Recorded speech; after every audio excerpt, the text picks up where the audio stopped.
जय महाकाल मेरे प्यारे मित्रों। पूर्णमासी व्रत कथा। द्वापर युग में एक समय की बात है कि यशोदा जी ने कृष्ण से कहा, हे कृष्ण, तुम सारे संसार के उत्पन्न करता, पोषक तथा उसके सहारण करता हो। आज कोई ऐसा व्रत मुझसे कहो जिसके करने से मृत्युलोक में स्त्रियों को विधवा होने का भय ना रहे तथा ये व्रत सभी मनुष्यों की मनोकामना पूर्ण करने वाला हो। कृष्ण कहने लगे, हे माता, तुमने अति सुंदर प्रश्न किया है। मैं तुमसे ऐसे ही व्रत को सविस्तार कहता हूँ। भाग्य की प्राप्ति के लिए स्त्रियों को 32 पूर्णिमासियों का व्रत करना चाहिए। इस व्रत के करने से स्त्रियों को सौभाग्य संपत्ति मिलती है। यह व्रत अचल सौभाग्य देने वाला एवं भगवान शिव के प्रति मनुष्य मात्र की भक्ति को बढ़ाने वाला है। यशोदा जी कहने लगी, हे कृष्ण, सर्वप्रथम इस व्रत को मृत्युलोक में किसने किया था, इसके विषय में विस्तार पूर्वक मुझसे कहो। श्री कृष्ण जी कहने लगे कि इस भूमंडल पर एक अत्यंत प्रसिद्ध राजा चंद्रहास से पालित अनेक प्रकार के रत्नों से परिपूर्ण कातिका नाम की एक नगरी थी। वहां पर धनेश्वर नाम का एक ब्राह्मण था और उसकी स्त्री अति सुशीला रूपवती थी। दोनों ही उस नगरी में बड़े प्रेम के साथ रहते थे। घर में धन धान्य आदि की कमी नहीं थी। उनको एक बड़ा दुख था कि उनकी कोई संतान नहीं थी। इस दुख से वह अत्यंत दुखी रहते थे। एक समय एक बड़ा तपस्वी योगी उस नगरी में आया। वह योगी उस ब्राह्मण के घर को छोड़कर अन्य सब घरों से भिक्षा लाकर भोजन किया करता था। रूपवती से वह भिक्षा नहीं लिया करता था। उस योगी ने एक दिन रूपवती से भिक्षा न लेकर किसी अन्य घर से भिक्षा लेकर गंगा किनारे जाकर भिक्षाक्ष को प्रेम पूर्वक खा रहा था कि धनेश्वर ने योगी का यह सब कार्य किसी प्रकार से देख लिया। अपनी भिक्षा के अनादर से दुखी होकर धनेश्वर योगी से बोला, महात्मय, आप सब घरों से भिक्षा लेते हो परंतु मेरे घर की भिक्षा कभी भी नहीं लेते, इसका कारण क्या है? योगी ने कहा कि निसंतान के घर की भीख पत्नियों के अन्न के तुल्य है और जो पतियों का अन्न खाता है वह भी पतित हो जाता है। चूंकि तुम निसंतान हो अतः पतित हो जाने के भय से मैं तुम्हारे घर की भिक्षा नहीं लेता हूँ। धनेश्वर यह बात सुनकर अपने मन में बहुत दुखी हुआ और हाथ जोड़कर योगी के पैरों पर गिर पड़ा तथा अंतर्भाव से कहने लगा, हे महाराज, यदि ऐसा है तो आप मुझको पुत्र प्राप्ति का उपाय बताइए। आप सर्वज्ञ हैं, मुझ पर अवश्य ही यह कृपा कीजिए।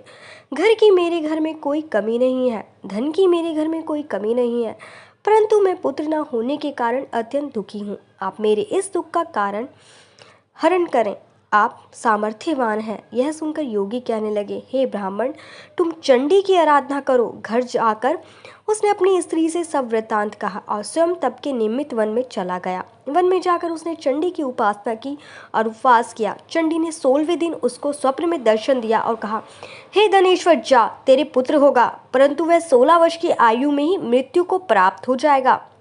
यदि तुम दोनों स्त्री पुरुष 32 पूर्णमासियों का व्रत विधि पूर्वक करोगे तो वह दीर्घायु होगा। जितनी तुम्हारी सामर्थ्य हो आटे के दिए बनाकर शिव जी का पूजन करना, परंतु पूर्णमासी को 32 जो जाने चाहिए। प्रातःकाल होने पर इस स्थान के समीप ही तुम्हें एक आम का वृक्ष दिखाई देगा। उस पर तुम चढ़कर एक फल तोड़कर शीघ्र अपने घर चले जाना। अपनी स्त्री से सब वृत्तांत कहना। ऋतु स्नान के पश्चात वह स्नान होकर श्री शंकर जी का ध्यान करके उस फल को खा लेगी। तब शंकर भगवान की कृपा से उसको गर्भ हो जाएगा। जब वह ब्राह्मण प्रातःकाल उठा तो उसने उस स्थान के पास ही एक आम का वृक्ष देखा जिस पर एक अत्यंत सुंदर आम का फल लगा हुआ था। उस ब्राह्मण ने उस आम के वृक्ष पर चढ़कर उस फल को तोड़ने का प्रयत्न किया, परंतु वृक्ष पर कई बार प्रयत्न करने पर भी वह ना चढ़ पाया।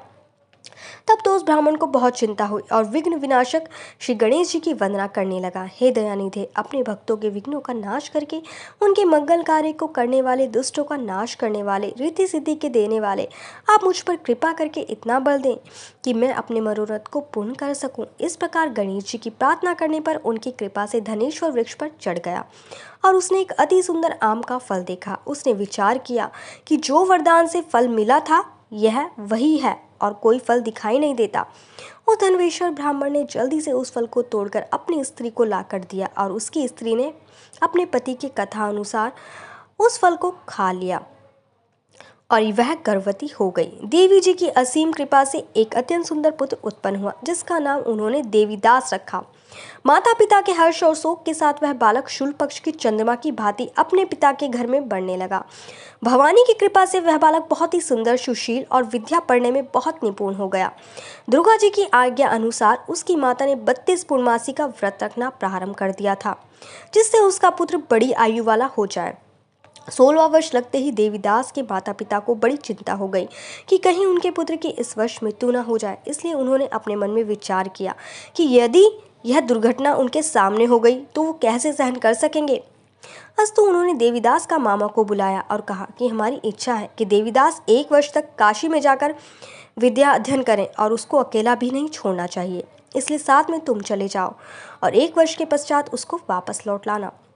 सब प्रबंध करके उसके माता पिता ने काशी जाने के लिए देवीदास को एक घोड़े पर बिठाकर उसके मामा को उसके साथ कर दिया, किंतु यह बात उसके मामा या किसी और से नहीं की। धनेश्वर ने सपलीक अपने पुत्र की मंगल कामना तथा दीर्घायु के लिए भगवती दुर्गा की आराधना और पूर्णमासियों का व्रत करना आरंभ किया। इस प्रकार बराबर 32 पूर्णमासी का व्रत पूरा किया। कुछ समय पश्चात एक दिन वह दोनों मामा और भांजा मार्ग में रात्रि बिताने के लिए किसी ग्राम में ठहरे हुए थे। उस दिन उस गांव में एक ब्राह्मण की अत्यंत सुंदरी, सुशीला, विदुषी और गुणवती कन्या का विवाह होने वाला था। जिस धर्मशाला के अंदर वह वर की उसकी बारात ठहरी हुई थी, उसी धर्मशाला में देवीदास और उसके मामा भी ठहरे हुए थे। संयोगवश कन्या को तेल आदि चढ़ाकर मंडप आदि का कृत्य किया गया तो लग्न के समय वर को धनुवार्थ हो गया।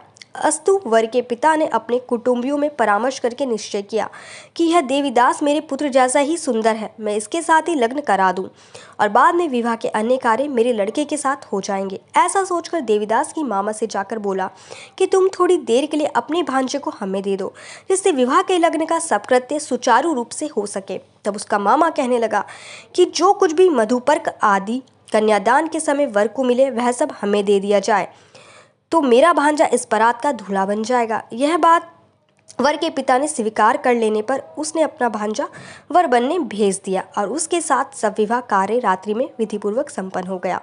पत्नी के साथ वह भोजन ना कर सका और अपने मन में सोचने लगा कि ना जाने यह स्त्री होगी।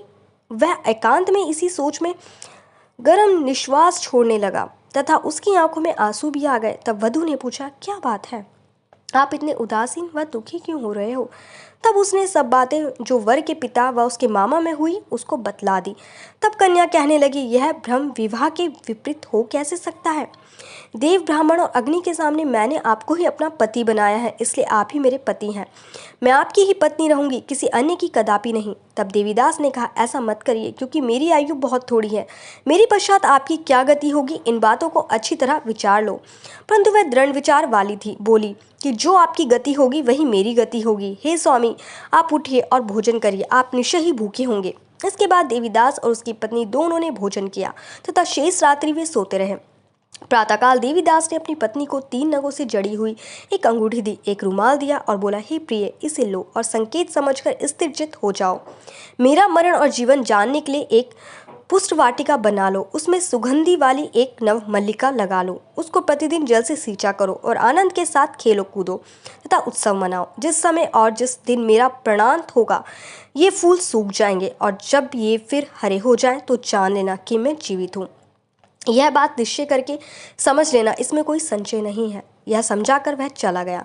प्रातःकाल होते ही वह पर गाजे बाजे बजने लगे और जिस समय विवाह के कार्य समाप्त करने के लिए वर तथा सब बाराती मंडप में आए तो वे कन्या वे घर वर को भली प्रकार से देखकर अपने पिता से कहा, यह मेरा पति नहीं है, मेरा पति वही है जिसके साथ रात्रि में मेरा पति ग्रहण हुआ था, इसके साथ मेरा विवाह नहीं हुआ था। यदि वह वही है तो बताएं कि मैंने उसको क्या दिया।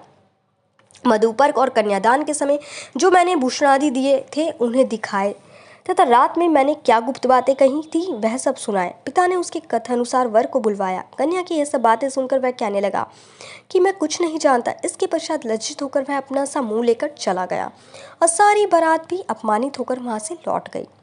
भगवान श्री कृष्ण बोले, हे माता, इस प्रकार देवीदास काशी विद्या अध्ययन के लिए चला गया। जब कुछ समय बीत गया तो काल से प्रेरित होकर एक सर्प रात्रि के समय उसको डसने के लिए वहां पर आया। उस विषघर के प्रभाव से उसके शयन का स्थान चारों ओर से विष की ज्वाला से विषैला हो गया। परंतु व्रतराज से प्रभाव से उसको काटने ना पाया, क्योंकि पहले ही उसकी माता ने 32 पूर्णिमा का व्रत कर रखा था। उसके बाद मध्याह्न के समय स्वयं काल वहां पर आया और उसके शरीर से उसके प्राणों को निकालने का प्रयत्न करने लगा, जिससे वह मूर्छित होकर पृथ्वी पर गिर पड़ा। भगवान की कृपा से उसी समय पार्वती जी के साथ श्री शंकर जी वहां आ गए। उसको मूर्छित दशा में देखकर पार्वती जी ने भगवान शंकर से प्रार्थना की, हे महाराज, इस बालक की माता ने पहले ही 32 पूर्णिमा का व्रत किया था, जिसके प्रभाव से भगवान आप उसके प्राण दान दे। भवानी के कहने पर भक्त वत्सल्य भगवान श्री शिव जी ने उसको प्राण दान दे दिया। इस व्रत के प्रभाव से काल को भी पीछे हटना पड़ा और देवीदास स्वस्थ होकर बैठ गया।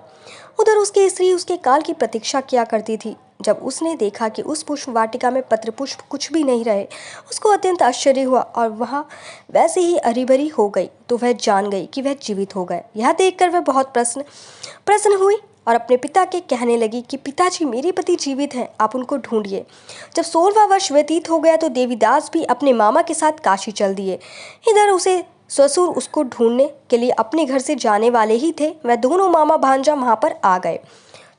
उसको आया देखकर उसका ससुर बड़ी प्रसन्नता के साथ अपने घर ले आया।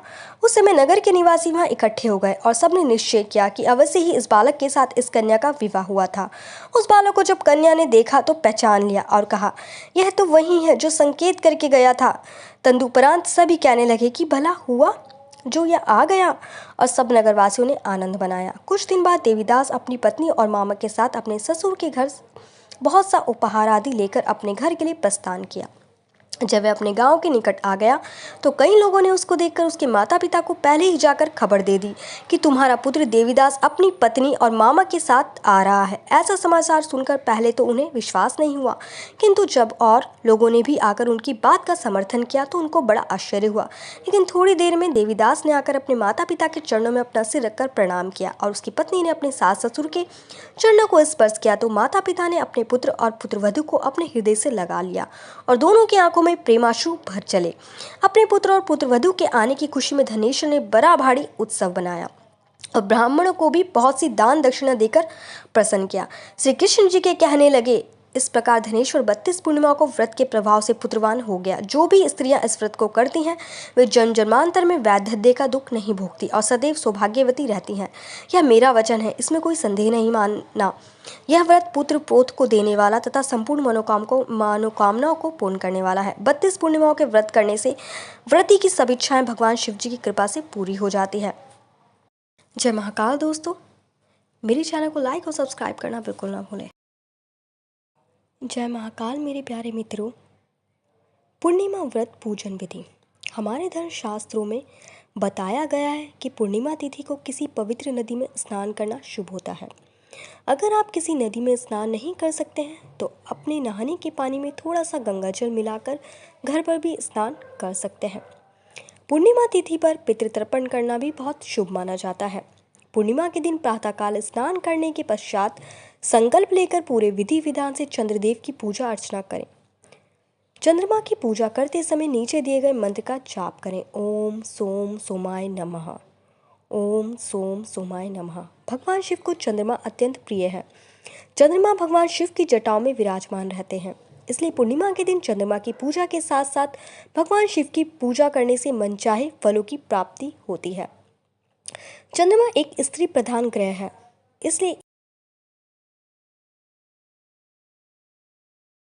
जय महाकाल मेरे प्यारे मित्रों। पूर्णिमा व्रत के लाभ। अगर आप मानसिक कष्टों से मुक्ति पाना चाहते हैं तो पूर्णिमा का व्रत अवश्य करें। पूर्णिमा व्रत करने से पारिवारिक कलह और अशांति दूर हो जाती है। जिन व्यक्तियों की कुंडली में चंद्र ग्रह पीड़ित और दूषित है और इस ग्रह की वजह से जीवन में बहुत समस्याएं आ रही है, उन्हें पूर्णिमा व्रत अवश्य करना चाहिए। पूर्णिमा के दिन शिवलिंग पर शहद, कच्चा दूध, बेलपत्र, शमी पत्र अर्पित करने से भगवान शिव की कृपा प्राप्त होती है और सभी प्रकार की बीमारियों से मुक्ति मिलती है। जो लोग अकारण डरते हैं या मानसिक चिंता से ग्रसित रहते हैं, उन्हें पूर्णमासी व्रत अवश्य करना चाहिए। लंबा और प्रेम भरा वैवाहिक जीवन व्यतीत करने के लिए भी पूर्णिमा व्रत करना बहुत शुभ माना जाता है। जय महाकाल मेरे प्यारे मित्रों।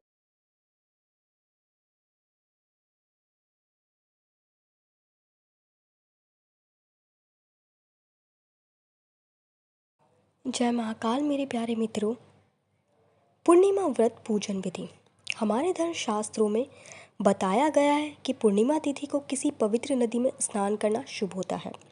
अगर आप किसी नदी में स्नान नहीं कर सकते हैं तो अपने नहाने के पानी में थोड़ा सा गंगा जल मिलाकर घर पर भी स्नान कर सकते हैं। पूर्णिमा तिथि पर पितृतर्पण करना भी बहुत शुभ माना जाता है। पूर्णिमा के दिन प्रातःकाल स्नान करने के पश्चात संकल्प लेकर पूरे विधि विधान से चंद्रदेव की पूजा अर्चना करें। चंद्रमा की पूजा करते समय नीचे दिए गए मंत्र का जाप करें। ओम सोम सोमाय नमः। ओम सोम सोमाय नमः। भगवान शिव को चंद्रमा अत्यंत प्रिय है। चंद्रमा भगवान शिव की जटाओं में विराजमान रहते हैं, इसलिए पूर्णिमा के दिन चंद्रमा की पूजा के साथ साथ भगवान शिव की पूजा करने से मनचाहे फलों की प्राप्ति होती है। चंद्रमा एक स्त्री प्रधान ग्रह है, इसलिए इसमें माँ पार्वती का प्रतीक भी माना जाता है। अगर आप पूर्णिमा तिथि के दिन भगवान शिव के साथ साथ माँ पार्वती और संपूर्ण शिव परिवार की पूजा करते हैं तो आपको सभी मनोकामनाएं पूर्ण हो जाएंगी। पूर्णिमा व्रत से जुड़ी विशेष बातें। पूर्णिमा व्रत में यज्ञ और अन्य मांगलिक कार्य जैसे विवाह, देव प्रतिष्ठा आदि करना बहुत शुभ होता है। भगवान शिव की पूजा और अन्य धार्मिक कार्यों को करने के लिए पूर्णिमा तिथि को शुभ माना जाता है। पौराणिक कथाओं के अनुसार पूर्णिमा तिथि के दिन राहु ग्रह का जन्म हुआ था। माघ, कार्तिक, ज्येष्ठ और आषाढ़ मास में आने वाली पूर्णिमा को बहुत महत्वपूर्ण माना जाता है। इस दिन दान करने से भी सभी मनोकामनाओं की पूर्ति होती है। अगर आप समस्त पूर्णिमा का व्रत नहीं कर सकते हैं तो कार्तिक शुक्ल पूर्णिमा का व्रत अवश्य करें। जो भी स्त्री पूर्णमासी का व्रत करती है वह हमेशा सौभाग्यशाली रहती है। जय महाकाल मेरे प्यारे मित्रों। जय महाकाल मेरे प्यारे मित्रों। पूर्णिमा के दिन माँ लक्ष्मी की पूजा। हमारे शास्त्रों में बताया गया है कि माँ लक्ष्मी को पूर्णिमा तिथि विशेष प्रिय होती है। इस दिन माँ लक्ष्मी की पूजा करने से मनुष्य के जीवन में किसी भी प्रकार की कमी नहीं रहती है। शास्त्रों के अनुसार पूर्णिमा के दिन सुबह प्रातःकाल उठकर स्नान करने से पश्चात पीपल के पेड़ में मीठा जल अर्पित करें। अब घी का दीपक और अगरबत्ती जलाकर माँ लक्ष्मी की पूजा करें। ऐसा करने से माँ लक्ष्मी की कृपा बनी रहती है। प्रत्येक पूर्णिमा के दिन सुबह स्नान करने के पश्चात जल में थोड़ी सी हल्दी मिलाकर उससे अपने घर के मुख्य द्वार पर ओम बनाएं। ऐसा करने से माँ लक्ष्मी प्रसन्न होती है। हर पूर्णिमा के दिन चंद्रमा उदय होने के पश्चात मिश्री डालकर साबूदाने की खीर बनाएं और माँ लक्ष्मी को भोग लगाएं। अब इसे प्रसाद के रूप में बांट दें। ऐसा करने से आपके घर में धन के आगमन का मार्ग खुल जाएगा।